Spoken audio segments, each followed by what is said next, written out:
Assalomu alaykum qadrli kanalimiz obunachilari, hurmatli yurtdoshlar. Juda ko'pchilikdan taklif bo'ldi. Shu qizil bargli pisar daraxtlarini ham video obzorini qiling deb. Kechagi videoda katalfalar, klonlar haqida berganmiz. Katalfalarimizni tevadan ko'rinishi. Nana katalfa daraxtlari, shtampoviy.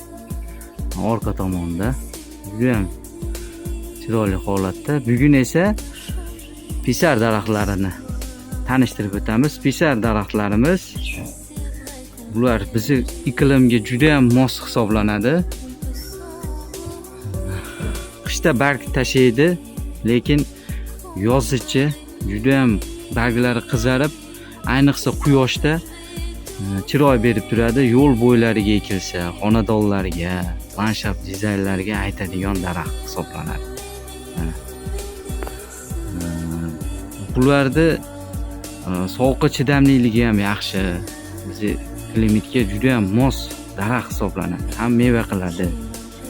Mevasini kompot qilsalar ham bo'ladi. Qolaversa bular gullaydi, erta bahorda juda ham chiroyli holatda gullaydi pisarlarimiz. Biz issiqqa mos hisoblanadi.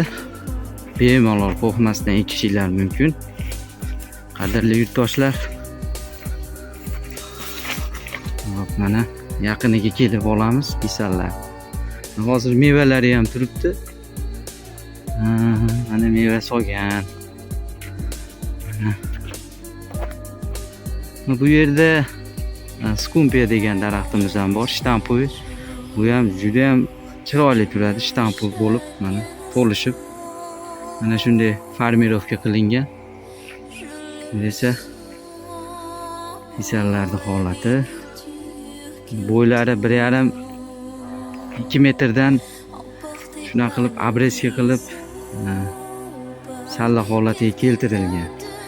Buni agar o'stirmoqchi bo'lganlar tek qo'yib beradigan bo'lsa, o'sib daraxt bo'lib ketaveradi. Agar kesib, shakl berib ushlab turilsa ham bo'laveradi.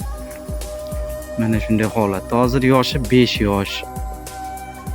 Bularda 5 yil bo'ldi. 5 yildan beri kesib boramiz, mana qilib quvalaq qilib shaklini berib, mana orasida zon tutlarimiz ham bor. Mana bu yerda ham skumpia ham bor. Skumpia daraxti. Bu juda ham zich bo'ladi. Bu ham landshaft dizaynga aytadi. Juda ham chiroyli gullaydi skumpiyamiz. Bu yerda mana nana katalfalar 2,5-3 metrlik. Bu esa kiparislarimiz. Bu esa tuya goldimiz. Gold archamiz urug' sopdi. Qadrli yurtdoshlar, yana qanday daraxt, archalar haqida video obzor qilishimizni kommentariyalarga yozib qoldiringlar. Albatta sizlar uchun har bir daraxt tanishtirib boramiz. Like bosib, ushbu videoni ko'pchilikka manfaatli bo'lish uchun albatta qo'llab-quvvatlab qo'yasizlar. Like bosishni unutmanglar qadrli yurtdoshlar.